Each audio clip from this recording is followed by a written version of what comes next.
বক্তব্য দিচ্ছেন শ্রী সুযোগ মল্লিক মহাশয় আমাদের শ্যামনগর বড়বাগান সার্বজনীন পুজো উৎসব কমিটির পক্ষ থেকে আমরা বরণ করে নিচ্ছি মাননীয় শ্রী অতীন্দ্র ঘোষ মহাশয়কে। আমি কিছু বলবার জন্য অনুরোধ করব, যারা সারা বছর মানুষের জন্য কাজ করে, মানুষের অধিকারের জন্য কাজ করে, শীত গ্রীষ্ম বর্ষা শুধু বাংলা নয়, এই জেলা নয়, ভারতবর্ষের বিভিন্ন প্রান্তে সুবিধা বঞ্চিত মানুষদের অধিকারের জন্য যে লড়াই, যে সংগ্রাম, মানুষের মৌলিক অধিকার বাড়িয়ে দেওয়ার জন্য যে বদ্ধপরিকর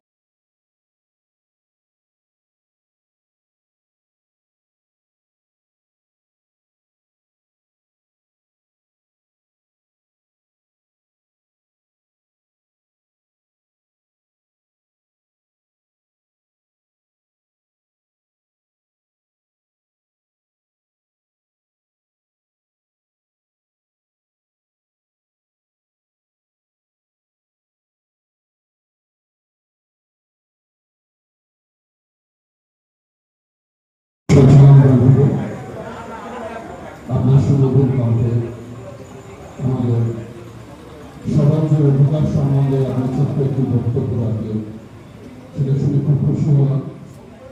আজ শ্যামনগর বড়বাগান সর্বজনীন উৎসবের শারদ উৎসব প্রাঙ্গণের যে সূচনা শুরু হয়েছে রক্তদান শিবির দিয়ে, সেই অনুষ্ঠানে আসতে পেরে নিজেকে আপনাদের অসংখ্য ধন্যবাদ জানাই।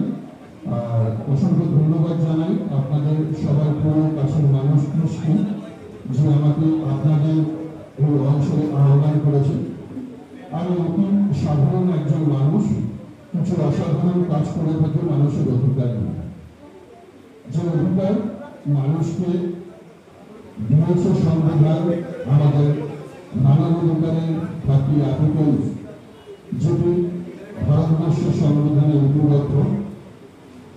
আমরা জন্মগত যে অধিকার নিয়ে জন্মেছি, অন্ন বস্ত্র শিক্ষা স্বাস্থ্য বাসস্থান, যে 5টি আমাদের মৌলিক অধিকার নিয়ে আছে, সেই অধিকার সম্বন্ধে আমরা সবাই অবগত নয় এবং সব অধিকার থেকেই আমরা সবসময় বঞ্চিত হয়ে থাকি। তার কারণ আমাদের এই অধিকার সম্বন্ধে আমাদের এডুকেশনে কোনো স্কুলে, পাঠশালা, কোথাও পড়ানো হয় না। তাই আমরা আমাদের সংবিধান, মানব অধিকারটাকে সেটা আমরা জানি না। শুধু আমরা একটাই জানি, আমাদের সাংবিধানিক অধিকার ভোট প্রয়োগ। আমরা ভোট দিয়ে জনগণরা মসনদে কোনো একজন প্রতিনিধিকে পাঠায়, যারা সংসদে আমাদের জন্য কাজ করবে। কিন্তু সেখানেই মূল গলতটা, যে আমরা জনগণ সঠিকভাবে সঠিক মানুষকে প্রচার করতে পারি না। সেই জন্য কারণ আমাদের কাছে সঠিক বার্তাটা আসে না, সঠিক সিস্টেমটা আমরা জানি না। কারণ দেখুন, আজকে রক্তদানের মাধ্যমে একটা জিনিস প্রমাণিত হয়, যে রক্ত এমন একটা জিনিস যা মানুষ আর একটা মানুষকে দিতে পারে। একজন রক্তদাতার রক্তদানে 3টি মানুষের জীবন ফিরে পায়। সেই ক্ষেত্রে আমরা সাধারণত দেখেছি ক্লাব নামে বা যারা এনজিও যারা কাজ করে, তারা সাধারণত ব্লাড ডোনেশন ক্যাম্পগুলো করে থাকে, যার জন্য রক্তের যে ঘাটতি, সেই ঘাটতি পূরণ হয়। আর এই জন্য রক্তদানকে মহৎ উৎসব বা মহৎ দান বলা হয়। আর এই রক্তকেই কেন্দ্র করে আমরা একটা জিনিস শিখি, যে রাজনীতিবিদরা যারা রাজনীতি করে, হিন্দু, মুসলিম, শিখ, ইসাই বা নিচু জাত উঁচু জাত, সেই রক্তের ক্ষেত্রে কিন্তু কোন বড় বড় নেতা মন্ত্রীরা মুখ ফুটে বলতে পারে না, আপনারা মুসলিমের রক্ত নেবেন না, বোনের রক্ত নেবেন না। তাদের কিন্তু বলার একটাই কারণ, উনি কিন্তু মুসলিম, শুধু আমাদের ভুল বুঝিয়ে ভোটটা নেওয়ার তাদের একটা প্রবণতা। আর এই রক্তের দানের ক্ষেত্রেই দেখবেন, যত নেতা মন্ত্রী যেখানেই আসুক না কেন, তাদের মুখে কিন্তু এই হিন্দু মুসলিমটা তখন আর আসে না, তখন আর তারা উচ্চারণ করে না। তারা অন্যান্য মঞ্চে বড় বড় বক্তব্য রাখে, কিন্তু এই বক্তব্যটা রাখতে পারে না। কারণ একজন মানুষই কিন্তু আর একটা মানুষকে প্রাণ রক্ষার ক্ষেত্রে রক্তটা দিতে পারে। আর আমরা বছর ধরে মানুষের সেবা, মানুষের জন্য দীর্ঘদিন ধরে সারা ভারতবর্ষ জুড়ে কাজ করে চলেছি। যে কাজ আপনাদের অধিকার। বিশেষ আপনারা টিভি চ্যানেলে দেখতে পারবেন, দুদিন আগে দুটো শিশুকে জ্যান্ত পুড়িয়ে দেওয়া হয়েছে বিহারে। কারণ কি না, এমসে তার মা কর্মরত, সেখানে হয়তো কারোর সাথে কোনো বচসা হয়েছে, দুটো বাচ্চাকে জ্যান্ত পুড়িয়ে দেওয়া হয়েছে। প্রশাসন প্রবাসী সেখানে এসছে, কথা বলেছে, চলে গেছে, কিন্তু তারা কোনো সেভাবে কাজ করে উঠতে পারেনি।